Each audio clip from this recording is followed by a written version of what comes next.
Pernahkah Anda bertanya, bagaimana sebuah peradaban di Timur Tengah dan Afrika Utara mampu menyulut api pencerahan di Eropa yang jauh? Mari kita selami kisah luar biasa tentang bagaimana ilmu pengetahuan Islam menjadi jembatan menuju Renaissance. Dari abad ke-8 hingga ke-14, dunia Islam bersinar sebagai mercusuar ilmu pengetahuan dan inovasi. Ini adalah periode di mana peradaban Islam tidak hanya melestarikan, tetapi juga mengembangkan warisan intelektual dari Yunani, Persia, dan India. Kota-kota besar menjadi pusat studi dan pertukaran gagasan yang dinamis. Periode ini, yang sering disebut abad keemasan Islam, adalah masa di mana para sarjana Muslim memimpin dalam berbagai disiplin ilmu. Mereka tidak hanya menerjemahkan teks-teks kuno, tetapi juga menambahkan penemuan dan teori baru yang revolusioner. Ini adalah fondasi bagi kemajuan ilmiah global. Beberapa kota menjadi epicentrum kegiatan intelektual selama masa keemasan ini.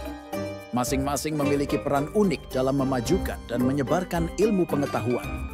Mereka adalah simpul-simpul penting dalam jaringan pengetahuan global. Baghdad, ibu kota kekhalifahan Abbasiyah, adalah salah satu pusat intelektual terbesar di dunia. Disinilah berdiri Bait al-Hikmah atau Rumah Kebijaksanaan, sebuah perpustakaan, akademi, dan pusat penerjemahan yang tak tertandingi. Ribuan manuskrip dari berbagai peradaban diterjemahkan ke dalam bahasa Arab. Para sarjana di Bait al-Hikmah bekerja tanpa lelah untuk mengumpulkan dan menganalisis pengetahuan. Mereka tidak hanya menerjemahkan, tetapi juga mengkritisi dan mengembangkan ide-ide baru. Ini menciptakan lingkungan yang subur bagi inovasi ilmiah. Di ujung barat dunia Islam, Cordoba di Al-Andalus, Spanyol Islam, menjadi pusat kebudayaan dan ilmu pengetahuan yang gemilang. Dengan perpustakaan-perpustakaan besar dan universitas-universitas terkemuka, Cordoba menarik para sarjana dari seluruh Eropa dan dunia Islam. Kota ini adalah contoh nyata koeksistensi budaya. Al-Andalus adalah jembatan penting bagi penyebaran ilmu pengetahuan ke Eropa. Interaksi antara Muslim, Kristen, dan Yahudi di wilayah ini menciptakan lingkungan yang kaya akan pertukaran ide.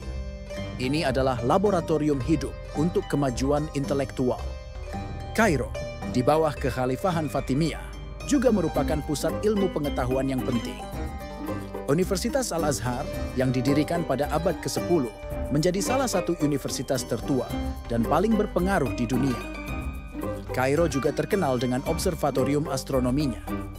Para sarjana di Kairo memberikan kontribusi signifikan dalam bidang kedokteran, astronomi, dan matematika. Mereka membangun rumah sakit modern dan mengembangkan teknik bedah yang canggih.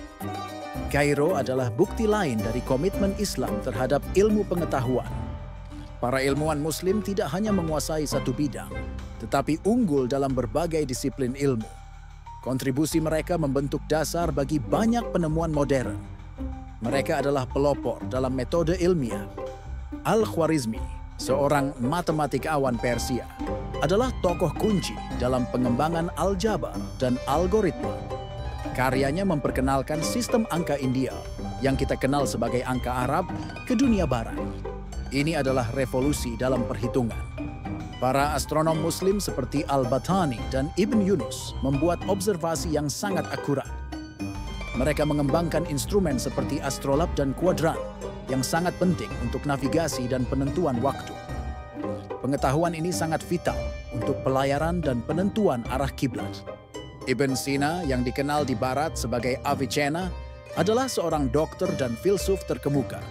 Karyanya Al-Qanun fi al-Tib, The Canon of Medicine, menjadi buku teks standar di Eropa selama berabad-abad.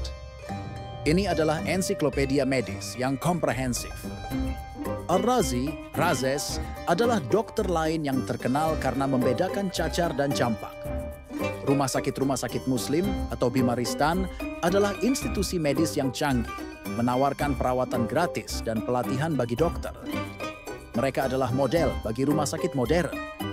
Ibn al-Haytham al-Hazm adalah pelopor dalam bidang optik dan metode ilmiah. Karyanya tentang sifat cahaya dan penglihatan sangat revolusioner, menantang teori-teori Yunani kuno. Ia menekankan pentingnya eksperimen dan observasi. Penemuannya tentang bagaimana mata melihat dan bagaimana cahaya bekerja menjadi dasar bagi pengembangan optik modern. Karyanya mempengaruhi ilmuwan Eropa seperti Roger Bacon dan Johannes Kepler. Ini adalah lompatan besar dalam pemahaman fisika. Jabir ibn Hayyan Geber dianggap sebagai bapak kimia modern. Ia mengembangkan banyak proses kimia seperti distilasi, kristalisasi, dan sublimasi.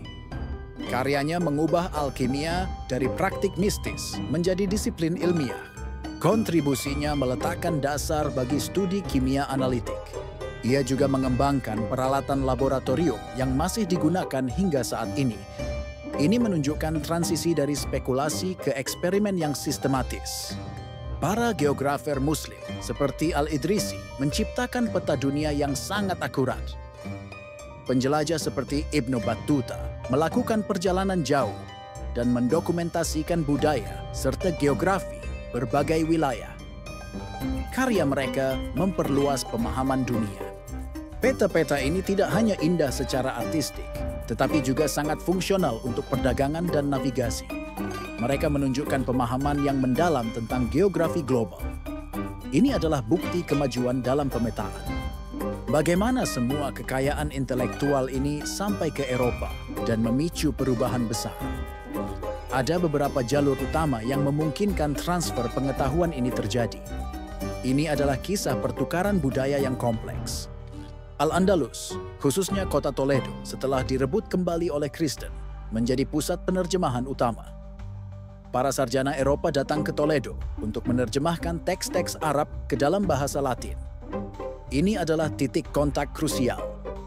Gerard of Cremona, seorang penerjemah terkenal, menerjemahkan lebih dari 70 buku dari bahasa Arab ke Latin.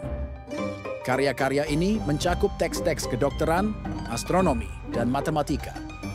Toledo menjadi jembatan intelektual yang tak ternilai. Pulau Sisilia, yang pernah dikuasai Muslim dan kemudian Norman, juga menjadi titik penting pertukaran budaya.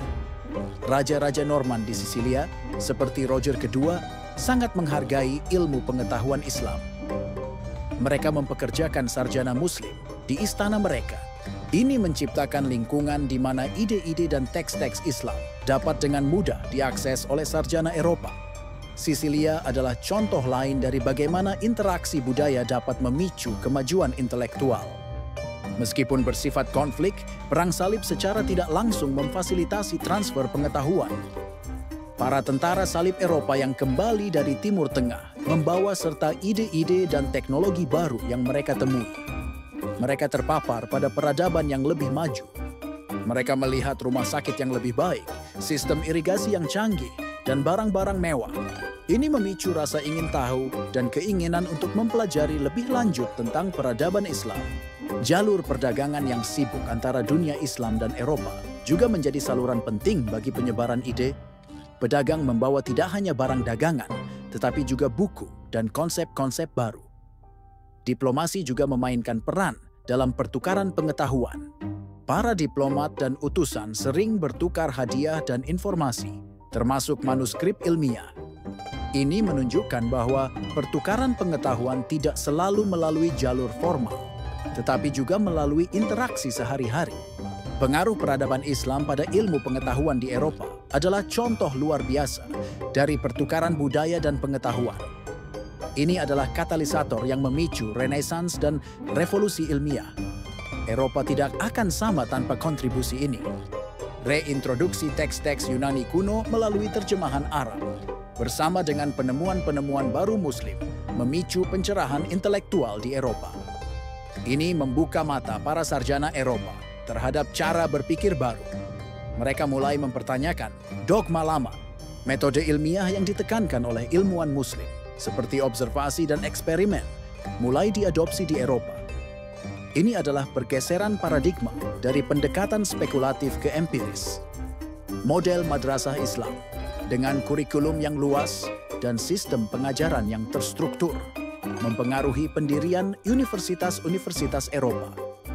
Universitas-universitas awal seperti Bologna, Paris, dan Oxford memasukkan karya-karya ilmuwan Muslim ke dalam kurikulum mereka. Ini menunjukkan pengakuan terhadap keunggulan intelektual peradaban Islam. Universitas-universitas ini menjadi pusat pembelajaran baru di Eropa. Ilmuwan Eropa seperti Copernicus, Vesalius, dan Fibonacci membangun di atas fondasi yang diletakkan oleh para sarjana Muslim. Copernicus menggunakan tabel astronomi Muslim, Vesalius terinspirasi oleh anatomi Muslim, dan Fibonacci memperkenalkan angka Arab ke Eropa. Ini adalah bukti nyata bahwa kemajuan ilmiah adalah upaya kolektif lintas budaya dan waktu. Tidak ada peradaban yang berkembang dalam isolasi. Teknologi seperti pembuatan kertas, astrolab, kompas, dan teknik distilasi juga diperkenalkan ke Eropa melalui dunia Islam. Inovasi-inovasi ini memiliki dampak besar pada berbagai aspek kehidupan Eropa, dari pendidikan hingga navigasi. Penyebaran teknologi ini mempercepat kemajuan di Eropa. Kertas membuat buku lebih murah dan mudah diakses, sementara astrolab merevolusi navigasi. Kisah abad keemasan Islam dan pengaruhnya terhadap Eropa adalah pengingat penting akan sifat universal ilmu pengetahuan. Pengetahuan tidak mengenal batas geografis atau budaya. Ini adalah warisan bersama umat manusia. Pelajaran yang bisa kita ambil adalah pentingnya kolaborasi, keterbukaan pikiran, dan penghargaan terhadap kontribusi dari berbagai peradaban. Di dunia yang semakin terhubung ini, pertukaran ide tetap menjadi kunci kemajuan. Mari kita terus belajar dari sejarah untuk membangun masa depan yang lebih baik. Kisah ini adalah bukti nyata bahwa ilmu pengetahuan adalah jembatan antar peradaban. Jika Anda terinspirasi oleh perjalanan pengetahuan ini, bagikan video ini kepada teman dan keluarga Anda. Berikan komentar di bawah tentang penemuan Islam, mana yang paling mengejutkan Anda. Dan jangan lupa untuk berlangganan saluran kami untuk lebih banyak konten sejarah yang mendalam dan edukatif. Mari kita terus menyalakan obor pengetahuan bersama